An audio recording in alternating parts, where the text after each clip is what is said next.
If you have high CPMs on Facebook, in this video, I'm going to explain to you exactly how you can bring them down and how you can overall have cheaper leads, cheaper calls, and make sales for much less. I'm also going to explain why, if you do have high CPMs, it may not actually be a bad thing. Now let's dive in. But before that, my name is Hamza. I've spent well over $20 million on Facebook personally, and I've managed over $100 million in spend. And I'm bringing you the best of the best over here. So if you want more videos like this, go ahead and subscribe. So let's dive in over here. CPM. What does CPM stand for, right? It's your cost per 1,000 impressions, right? And really, ultimately, you have sometimes where it's higher or it's lower. You first want to figure out what your baseline is in your ad account. And if it's higher or if it's lower, you may be alarmed. Generally, if it's higher, you're going to get alarmed, right? So this is what we're going to focus on. First thing I want you to understand is this over here. Okay, you have your total addressable market. Okay, the people over here are less aware, and the people over here are more aware of their problems, of certain solutions out there, of what they could actually buy in the market.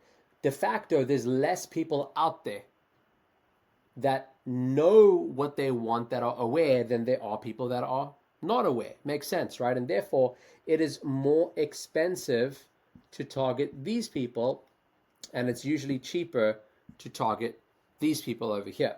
So what I want you to understand over here is that if you have high CPMs, it could be that you're targeting a pocket of the audience that is more aware, that is potentially more sophisticated. And really, if you look at this from the standpoint of the funnel, there may be people that have already engaged with you, your ads, your company in the past. And that's why, for example, retargeting is generally higher in its cost, because the total addressable market of people that know who you are and what you do is less than the percentage of people out there that don't know who you are. So I hope that makes sense, right? When you're going after a more limited pocket of the audience, you're always going to be spending more in order to get in front of them.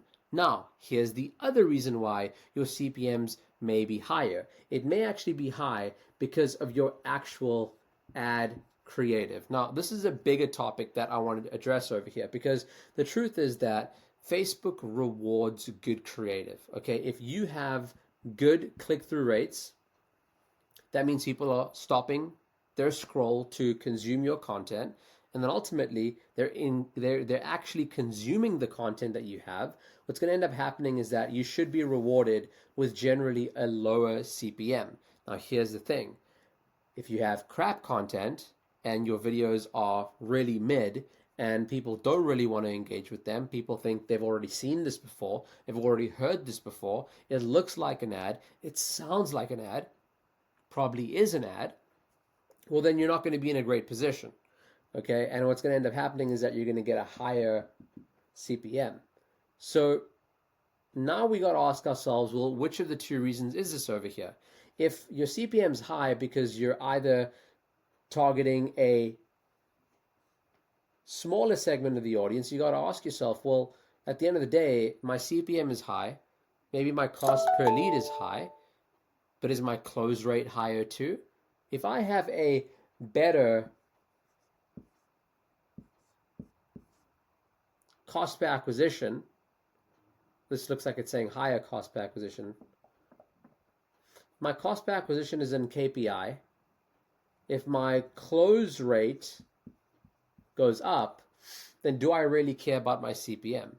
Right, this applies in both cases, because a lot of people get caught up in the vanity metric of, I got to get a low CPM, I got to have a low cost per click, I got to have, all these metrics in place in the ad account. But when I look at my actual close rate, if that's not there, if my cost per acquisition is out of KPI, then who cares if all those other metrics look good? So where I'm going over here with the whole CPM conversation is, if everything's in KPI, it may just be that on any given day, Facebook is taking your ad and it's serving it to this pocket of the audience over here.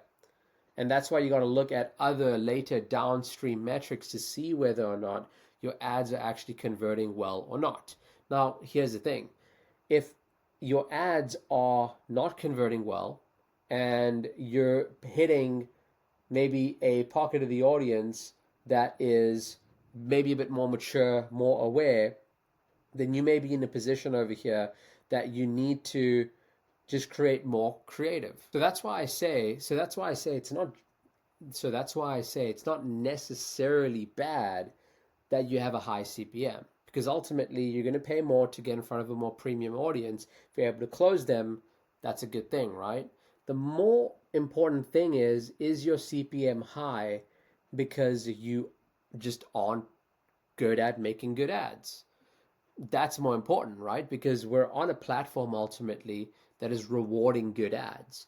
We're on a social media platform. The social media platform wants to make sure that whoever is on the platform enjoys their experience on the platform and therefore is inclined to wanting to come back to the platform. It's kind of like that guest that you have for Thanksgiving or family dinner or some sort of a family event, and you know they're a buzzkill. You know that by inviting them, you may ruin the party. So, as a result, they're not invited to the party as often, if ever. It's the same thing with your ad. If your ad is that annoying member of the family that is oftentimes going to be a party pooper, and Facebook knows that, then Facebook is not going to invite you to the party. And if you are to come to the party, well, you're going to have a lot of restrictions on you. Maybe you're going to get to eat lost. Maybe you're going to have to sit in the corner. Maybe you're going to have to freaking watch the dog. There's going to be a bunch of restrictions on you. So rather than trying to force the algorithm to serve your subpar ad and to try to drop your CPM on that subpar ad, and then employing all these media buying strategies that all these gurus are teaching out there, you would probably just be better off thinking of what makes a better ad. And so that's where we can dive into the specifics of what makes a good ad. And so what you want to focus on in your ad is generally going to be the hook.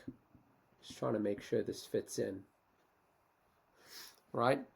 It's the first 5 to 10 seconds of your ad that you really want to focus on. You want to make sure that it's really good. And so if your ad isn't super engaging, you can look to change the script. You can add a banner to your ad. You can try a different spokesperson. Right? Oh, that's cutting off over there a little bit. I'll just pull this in this way. Try a different spokesperson. You can try different B-roll. Right? These are all going to help you ultimately improve your click-through rate. Right? And more specifically, it's going to be your CTR all.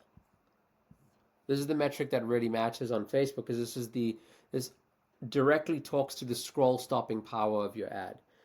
And so if you look at your ad and you see you can spice it up in these ways over here, and maybe you've already done this, then really overall it would be the ad idea itself. The ad idea being, well, is this something that inherently gets people excited? Is this something that is immediately calling out my actual demographic of who I'm speaking to? So this is what you would call an identity call out in your ad.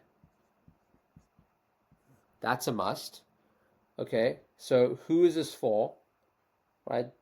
That's what the identity call out does. It talks to who it's for. And then you want to make sure that you get directly into, in many ways, the offer or the promise,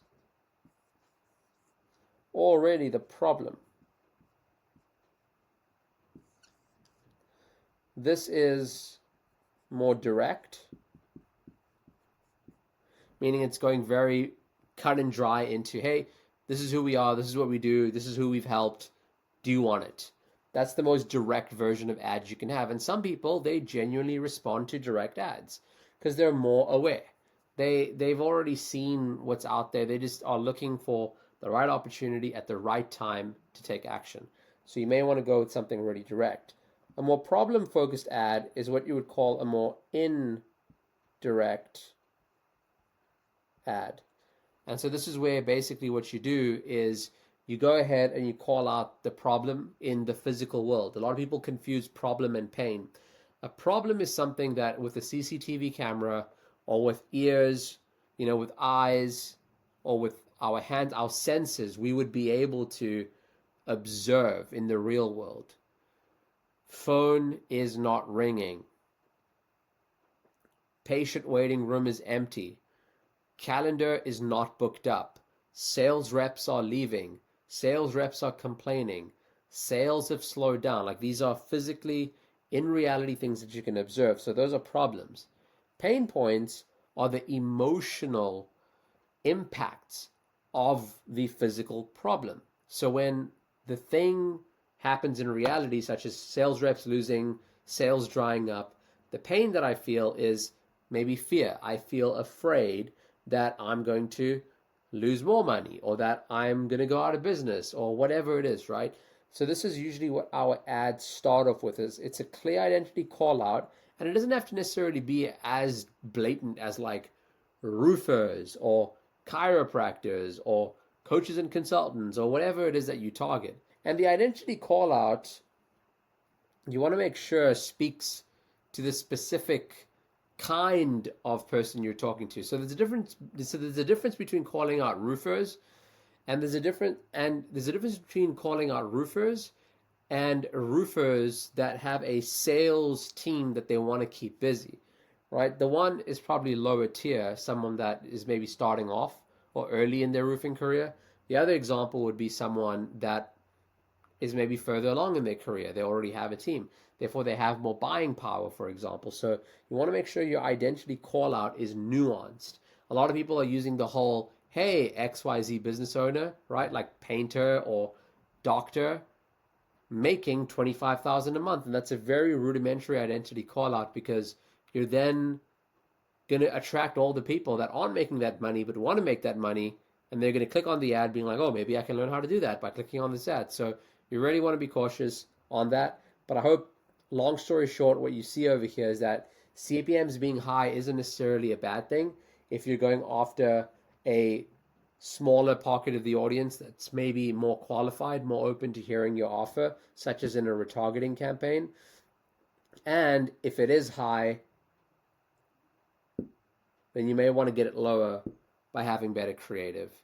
These two things won't always go hand in hand. Even if you try your darnest best to, have a great creative, you may be able to impact the CPMs, but sometimes Facebook is just going to deliver your ad in a pocket of the audience that is more aware, more sophisticated, and therefore it's not a bad thing. That's why you look down the line at your other stats like your close rate, your call booking rate, your show rate, etc. So hope this is helpful. If you want to learn more, you want to get more one-on-one support from me and my team, then you can go ahead and tap the link somewhere in the description or the comments for my school community, and I'll be happy to help you out more over there.